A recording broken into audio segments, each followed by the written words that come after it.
আজকে সকালে আমার ওয়াইফ বাজারে যাবে, তো ওয়াইফ প্রেগনেন্ট, যার জন্য আমি বললাম যে তুমি বাজারে যাইও না, আচ্ছা আমি কিনতে গেলাম।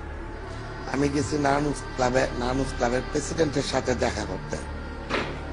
ওই মুহূর্তে কিছু ক্যাটার আমারে পিস্তল দিয়ে ঠেক দিল, ঠেক দিয়া বলল যে শামীম ভাই তোর লগে দেখা করব।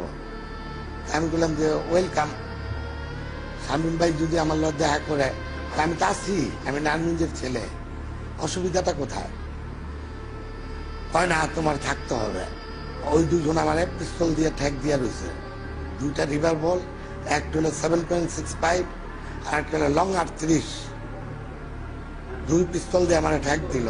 ঠেক দেওয়ার পর আমি ওদের জিজ্ঞেস করলাম যে তোমরা আমার কেন ঠেক দিলা? ওরা বললো তোর শামীম ওসমান দাঁড়াইতে বুঝছে।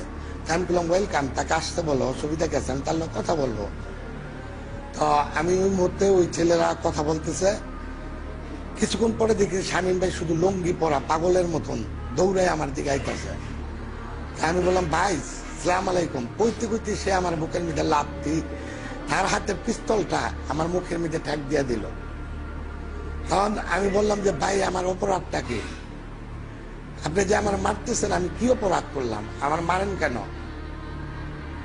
আমি তো আপনার লোক, বাংলাদেশ আওয়ামী লীগের লোক, তা আমারে আপনি এই ভুল বুঝতেছেন কেন? সে তখন আমার পিস্তল ঠেকায় বলল তুই আজকে নারায়ণগঞ্জে বাইরে যেতে পারবি না। আমার এটুকুই বাক্য, আমি দেশের ফ্ল্যাগ নিয়ে বিদেশের মাটিতে আমার জীবনের ফুটবল সম্পদের পাও হারাইছি।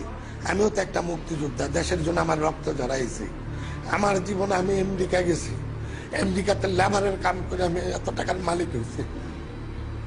আজকে শামীম ওসমান কেন আমার মুখে পিস্তল ঠেকাবে? আমার কি অপরাধ? আমার কি অপরাধ?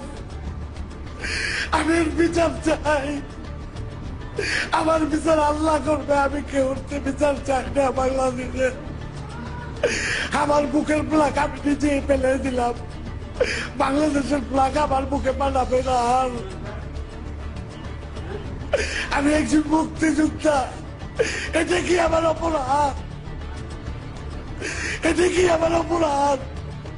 শামীম ওসমান এমপি যে আমার বুকে ট্যাগ দিবে, আমি পুরো জাতির কাছে বিচার চাই। বাংলার ঘরে ঘরে আমার কথাগুলি শুনবো, প্রতিটা ঘরে আমি তাদের বিচার চাই। আমার অপরাধ কি? এটুকুই আমার কথা। যারা আমার কথা শুনবেন তারা আমার জন্য একটু দোয়া করবেন, আমি বাঁচতে চাই। কি কারণে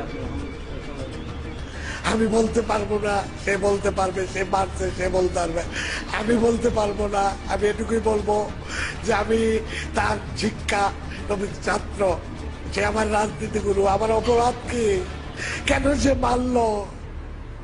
আমি বিচার চাই, আমি বিচার চাই শেখ হাসিনার কাছে, আমি বিচার চাই খালেদা জিয়ার কাছে, আমি বিচার চাই ১৭ কোটি মানুষের কাছে। আমার চোখের পানির বিচার তারা করবে। আমি যদি বেঁচে থাকি, আল্লাহ যদি আমার বিচার রাখে, আমার বিচার চাই আমি।